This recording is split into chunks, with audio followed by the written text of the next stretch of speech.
Hi, I'm Bruce Blitz, and welcome to Cartooning with Blitz. I got a question to ask you. Wouldn't it be tough in this world if everybody looked the same? Look at these two guys. You'd never know who the good guy was or the bad guy. But now you know. This guy's got the halo, so he must be the good guy. He's got a black hat, so he's probably the bad guy. Plus, he's got a bad expression on his face. Cartoon characters have to look exactly like who they are and what they do. And that's what we'll be doing today, creating cartoon characters that really fit the part. Now, for our feature of the day, you don't want to miss this. We'll go to the International Museum of Cartoon Art in Boca Raton, Florida. You'll have a great time down there. You'll be my special guest. And for our doodle trick portion, the story of the old man who got shipwrecked at sea. A great chalk talk gag. I know you'll enjoy that one too. So stay tuned. All right, if you're ready, all right, let's draw cartoons.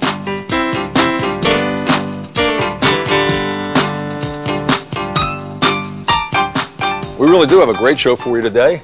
We've got our pun, as usual. And as I said, we're going to the International Museum of Cartoon Art. You don't want to miss that. That's going to be great. Now, for our first subject today, we're going to draw a woman doing aerobics. And we're going to start by drawing her face, and we're going to use the Insta-Cartooner method. And I have this sheet here. It's got all the facial outlines on it. And we select one of the facial outlines, and I'm going to select that one right there. And we'll tape that down. And then I'm going to take some plastic overlay sheets that have all the features, like eyes, nose, and mouth. So let's start with her eyes. And all the features fit on all the faces. First I'll put this down, just to isolate it a little bit. Okay. Now, all the features fit on all the faces. We've got those eyes there. Put sunglasses on her. But you know what? I think I'm going to use these right there. Her eyes are closed. And for the nose, let's see. Give her a nice turned up nose like that. And the mouth, well, that brings it all together. And she's going to be counting 1, 2, 3 for aerobics, so let's give her a mouth that looks like she's speaking. Now, what you could do is you could take a piece of tracing paper and trace that face, or you can do what I've done, and that is to actually draw that face on another piece of paper. And I've done that right here. And now we can get started, and we can draw in her body. Now, I want you to see just how easy it is. Stay with me on this one. To draw the cartoon body. It's just a couple shapes that we build. Right there is a triangle shape. Now we're going to draw a diamond shape for the lower half of her torso. Now if you've got that, you've got it made. Now we're going to draw her legs. So from that side of the diamond and that side, we come down. I'll get down to about her knees. And let's put two little U's there for her knees. And what is this, you're saying, right? Well, these are the leg warmers that women wear when they go and do aerobics and work out. And let's put our aerobic shoes in, one there, one facing out that way, and some laces. See? Shapes on another shape, and that's how you do it. Now, this one here is going to have her arm coming out on her waist. Now, here's her hand going back like this. Her fingers facing backwards. And this hand here, well, that's going to be up in the air. And she's doing side bends, it looks like. And here's her hand. Okay, now let's see what we can do to help this sketch a little bit. We can put a background in with just a horizon line. And we can put a door. Maybe that goes to the showers. And some cartoon effects and accessories. How about some perspiration if she's working out? And she's saying 1, 2, 3, 4, and maybe just some musical notes because it's nice to exercise through music. Some wavy lines on her hand. See that? Put a little color in this sketch. See, you don't get intimidated because if you just build shape on shape, it's that easy, isn't it? Okay, let's have her leg warmers the same color. I'm using cheeky red. 1, 2, 3, 4. Lift those legs! Come on! More energy! 1, 2, 3. Use my tuning pencil for this one. 1, 2, 3, 4. 1, 2, 3. Her arms. And the part of her leg here that shows. And her neck. And there you have it. You know, I'm always being asked by people, how do you draw cartoon hands? So I'd like to demonstrate that right now for you. with a couple of typical hand poses that you see all the time in cartooning. Now, the first question I ask myself when I'm drawing cartoon hands is, which way is the palm facing? Me, the viewer, or away from me? Show you what I mean. Here's a basic hand hold. Start with a big circle like that. Now, here's the wrist. Now, the palms are going to be away from me this time, and I'm going to make a fist. Here's the thumb, and here's the fingers, but you don't see the fingers, you just see the knuckles because it's wrapping around. Then if you want, you can just draw a little wavy line like that to indicate the knuckles better, and there you have it. Now let's draw one where, oh, by the way, if you wanted to have it holding something, you put a stick in its hand like that. See, now it looks like it's gripping onto a suitcase handle or a refrigerator door. Now let's do another one. Now let's have the palms facing us. Here's the wrist, and here's the circle. Notice I'm starting with a circle just to give me some frame of reference. Now here's the thumb. Now we're going to draw the fingers, and this time it's facing me. The palm is facing me. And there's the fingers wrapping around.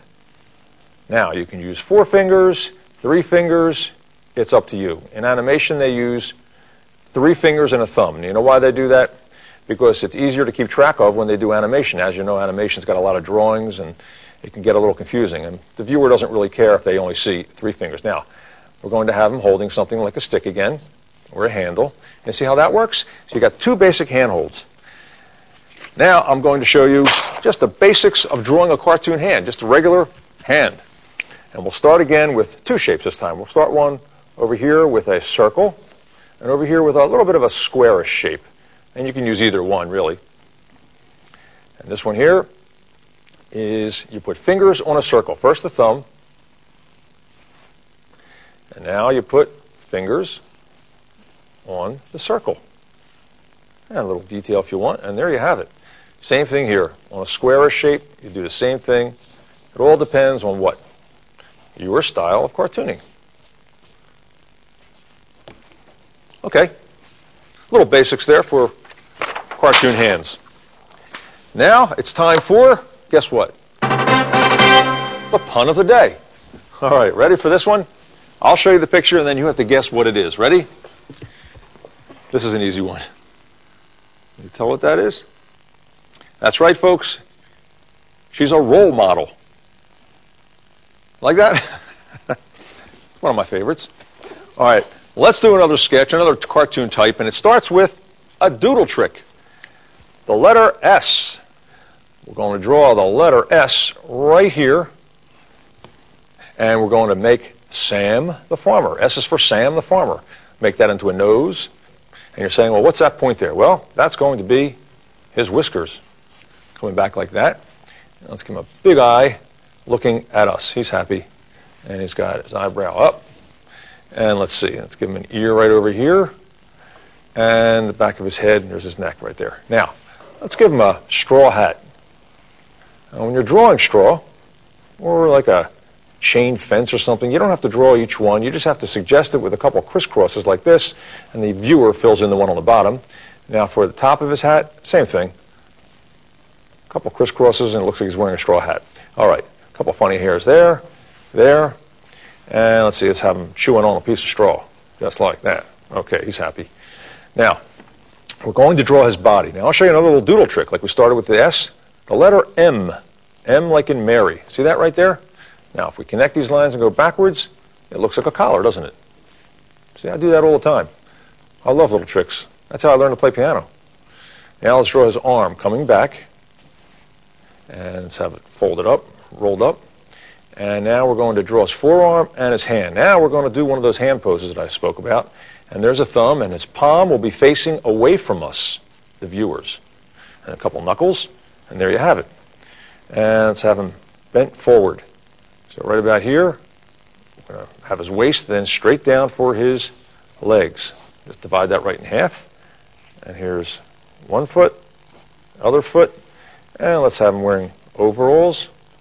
Like that, some detail, like it's jeans. Now, this other hand starts up, the arm starts up here, and then we have a circle right there, which is going to indicate his other hand. Now, this time, His thumb is on top and his fingers are facing us, like that. And then you can drill the knuckles on top. Now we're going to have the pitchfork going right through both hands so it looks like it's being held. See how that works? And to do cartoon hands or any kind of hands, you can use your own for a model, or you can use someone else, have someone pose for you. And it can be a little tricky, but you can get it. Now we'll have the pitchfork, which has 3 prongs and some hay on it. And what do you call a pitchfork with only 3 prongs? That's right, a pitch-threak. Huh? And let's drill some hay over here. And just like the straw, you don't have to draw the whole thing, just a couple crisscrosses. It makes it look like a pile. Here's the background. Pitch-threak. Oh, you heard that. Okay. How about role model? Oh, you heard that too, huh? All right, here's the barn. And let's see, some trees. And you know what? Let's put a little color into this guy. Again, I really like those shortcuts, you know, because those shortcuts are what enable me to do things like piano and drawing. You know, you don't have to get so detailed and worrying about all the rules. You know, the first rule is really just to have fun with it. Use a little cartoon maroon, give him a check shirt. And let's see what else. Use a little bit of blue for some clouds. See how that brings the whole thing together? Maybe some blue for his overalls. All right, there it is. You take a look at the sketch, and I'll play a little farmer music. Ready? You tell me if you know what it is.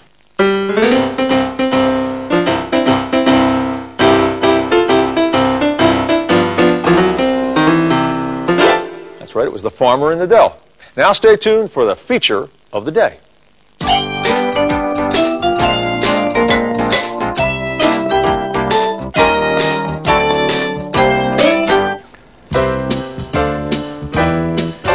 I know, it isn't fair. I understand, but sometimes, Charlie, life isn't fair. Oh, hi. Just chatting with my friend Charlie Brown, and the infamous kite-eating tree has gobbled up another one of Charlie Brown's kites. You know, things don't go right for him all the time. And that's why we relate to him so well, because in life, sometimes things don't go right. Well, we're here at the International Museum of Cartoon Art in Boca Raton, Florida. And right now they're having an exhibition of 50 years of Peanuts with the great cartoonist Charles Schulz. And it really looks like a lot of fun, and I'd love to show it to you, so let's get started. Meantime, hang in there, pal.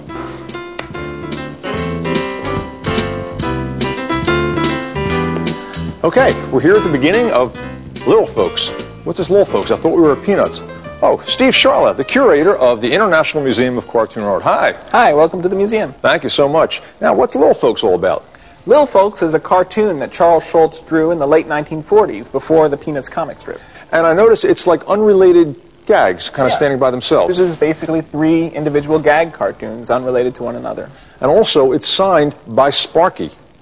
Sparky is Charles Schulz's nickname, and in fact, his friends still call him that today. Oh, okay. Now, down here, it is in strip form, but the characters don't look like we know them today. No, and that's true of any comic strip that's been around as long as Peanuts has. The characters tend to gradually change over time, maybe even without the cartoonist realizing it. Makes sense. Now, down here, I recognize that character, but not exactly. Now, who's that? This is Linus. Schulz introduced several of the characters into the strip as infants. Okay, then they get to a certain point, they catch up in age and stay there. Yes. Interesting. Okay, and over here, speaking of firsts, we have Schroeder. Now, Schroeder, this isn't the first time he appears in the strip, but it is a first. Explain that to us. This is the first time Schroeder is seen playing the piano. Ah, okay, and according to the expression on Charlie's face here, he's doing quite well, a lot like the way when I first started to play the piano, folks. No, not quite. Now, down here, I see adults in the strip, and I've never seen that. No, and you never will again. This is the first and only time Charles Schulz drew adults in the Peanuts comic strip. Amazing. This is great. Okay, now what else do you have? Well, let me show you. Okay.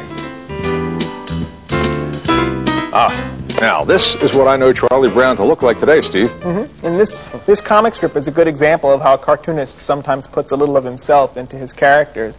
It depicts Charlie Brown going into his father's barber shop, and Charles Schulz's father was a barber. Which is interesting because Charlie Brown has no hair. I don't know how that works out, but okay. Now over here we've got Lucy. Now Lucy looks like she's going through her transitional period as well in looks, but what's interesting about this strip is we have the pointers from the dialogue balloons going out of the panel.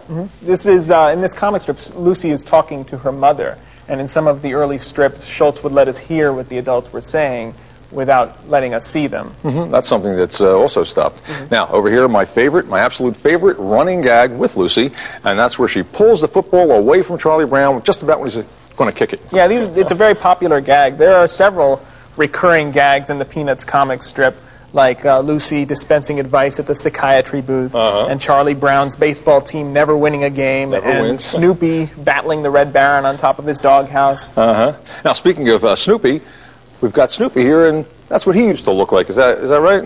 Yeah, and by the way, Charles Schulz originally was planning on calling the dog Sniffy, and then changed his mind and changed the name to Snoopy. I told you, the inside info, folks, see? Now, he was actually a secondary character originally, Steve, isn't that correct? Yeah, Charlie Brown is still the strip's main character, but Snoopy is an example of one of those secondary characters who kind of steals the show from the main character. That can happen in a television series as well. Okay, now, he evolved a little bit from looking like that to like that, and all the way to what we all know him to be today, the original Joe Cool.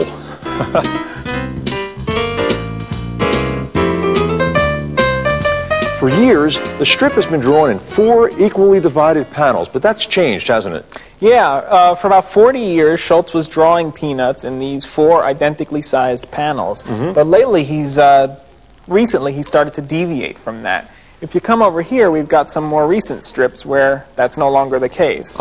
For example, this comic strip has 5 panels. This one up here has 4 panels, but they're not all the same size. Yeah, I see the third panel is bigger than the other 3. And look at this one, yeah. Over here, this one is just 1 panel. So whatever it takes to tell the story, that's the way he's going to go. Now, I'm really excited about this. I hear you got animation cells. Is that true? Yeah, they're right over here. Oh, great. Aha! I recognize this guy. This is Woodstock. And Schulz named Woodstock after the famous rock concert, Woodstock, New York. Now, these are the pencil sketches, and then it was traced over with the celluloid, called cells, and this was the actual production cell from It's a Charlie Brown Thanksgiving, correct? That's right. Okay. And what about this one, Steve? This is an interesting piece. In the Peanuts comic strip, Schulz makes reference to this little red-haired girl who Charlie Brown loves from afar, and we never see her. Well, in this television special, It's Your First Kiss, Charlie Brown, the animators actually depicted her, so we get to see what she looks like. And she's very pretty, I might add. Okay. Now, what about this one here? This one over here is a cell setup from the very first Peanuts television special. Yeah. Okay. A Charlie Brown Christmas was the first one. It was produced in 1965. Now, I heard something very interesting, that all the voices for the animated specials were all done by children themselves, not adults doing children's voices, correct? Yeah, that's right. And they would rotate the cast every couple of years because the kids would get too old to play the characters. Oh, that makes sense, yeah.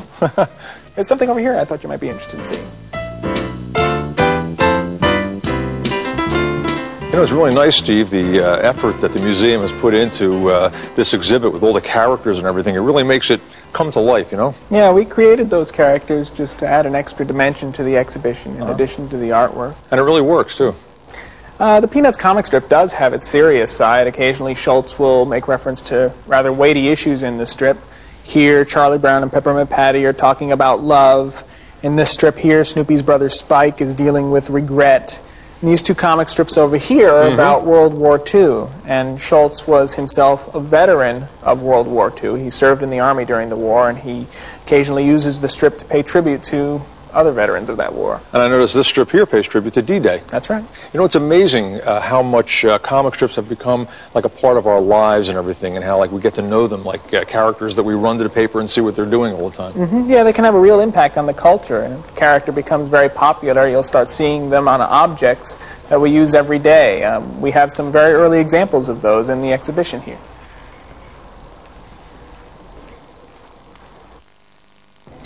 This paperback book here was the first licensed product produced. That's the first? Yes, it is. And basically it's a book reprinting the Peanuts comic strips that appear in the newspapers, and there was a whole series of them that followed, and you know, to this day they're still reprinting the comic strip in book form.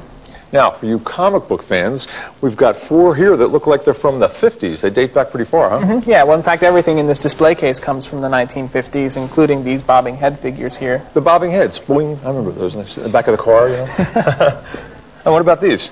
This is a series of vinyl dolls that was done in the late 1950s. In fact, Sally had just been added to the cast. Sally is Charlie Brown's little sister. That's right. I know that. She was added to the cast and introduced as a baby, just like so many of the other characters. And there really wasn't a whole lot of merchandise produced in the 1950s. It wasn't until the 1960s that the strip's popularity really started to take off, and the characters started appearing on all kinds of objects, toys and games and dolls and soap dishes, music boxes, greeting cards, lunch boxes, just about anything you could think of. Over the decades, it's safe to say that the Peanuts characters have appeared on thousands of different items.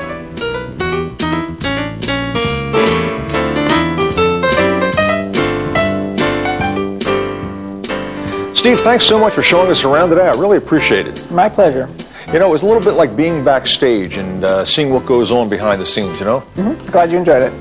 And when you think about it, 50 years of Peanuts times 365 days a year, that means that Charles Schulz had to come up with about 18,000 gags. Is that right? That's about right, yeah. Well, I cheated. I did the math already, but now the International Museum of Cartoon Art's a great place, and I guarantee you, you'll see me back here. I had a great time. Well, you definitely should come back, because we're changing exhibitions all the time, and there's always something new to see. Well, thanks again. And you at home, stay tuned for Cartoon Doodle Tricks. Thank you.